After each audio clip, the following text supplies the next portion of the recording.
नमस्ते। आज हम अवतल दर्पण व उत्तल दर्पण से प्रतिबिंब का बनना जानेंगे। अवतल दर्पण क्या है शिवम? धंसे हुए तल को हम अवतल दर्पण कहते हैं। ये हमारा क्या है शिवम? अवतल दर्पण जैसा। ये हमारा अवतल दर्पण जैसा है। ये हमारी प्रकाश की किरण है। मान लीजिए हमारी प्रकाश की किरण है और जब हम इसे अवतल दर्पण पर डालते हैं तो ये हमारा क्या हो रहा है आकाश? ये अंदर की ओर मुड़ रही है और सचमुच काट रही है। ये अंदर की ओर मुड़ जा रही है और सचमुच काट रही है। इससे यह पता चलता है कि यह अभिसारी है।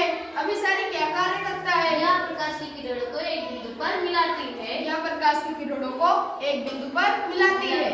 देखिए, और इसका बनने वाला प्रतिबिंब कैसा होगा? वास्तविक और उल्टा होगा। वास्तविक और उल्टा होगा। इसे हम पर्दे पर प्राप्त कर सकते हैं। हाँ, क्योंकि यह वास्तविक और उल्टा है। और इसे यदि हम सरल भाषा में कहें तो यह होगा कि अवतल दर्पण जो हमारा होता है यह अभिसारी होता है। इसे यह एक बिंदु पर किरणों को मिलाता है और इसे पर्दे पर प्राप्त किया जाता है। और इसका बनने वाला प्रतिबिंब वास्तविक और उल्टा होता है। अब हम उत्तल दर्पण के बारे में जानेंगे। उत्तल दर्पण किसे कहते हैं शिवम? उभरे हुए तल को हम उत्तल दर्पण कहते हैं। आकाश ये हमारा क्या है? उत्तल दर्पण जैसा है। यह हमारा उत्तल दर्पण जैसा यानी कि उभरा हुआ तल उत्तल। जब हम इस पर प्रकाश की किरणों को डालते हैं तो ये सीमा हमारा क्या हो गया? फैल जा रही है। बाहर की ओर फैल जा रही हैं।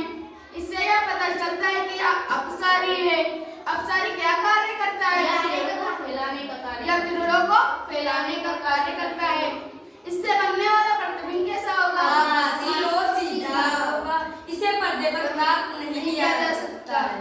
और इसको अगर हम सरल भाषा में बोलें तो यह होगा कि उत्तल दर्पण जो हमारा होता है अपसारी होता है और इसका यह उभरा हुआ होता है।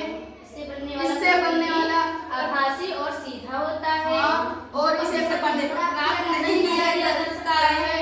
और दर्पण हमारा क्या होता है? दर्पण ये कांच का टुकड़ा होता है। यह गोले का होता है। से गोलीय दर्पण। हाँ, गोलीय दर्पण कहते हैं। और जब प्रकाश की किरण मतलब धंसे हुए तल पर पड़ती है तो लौट जाती है यानी कि पीछे कलई है। तो यह हमारा क्या होगा?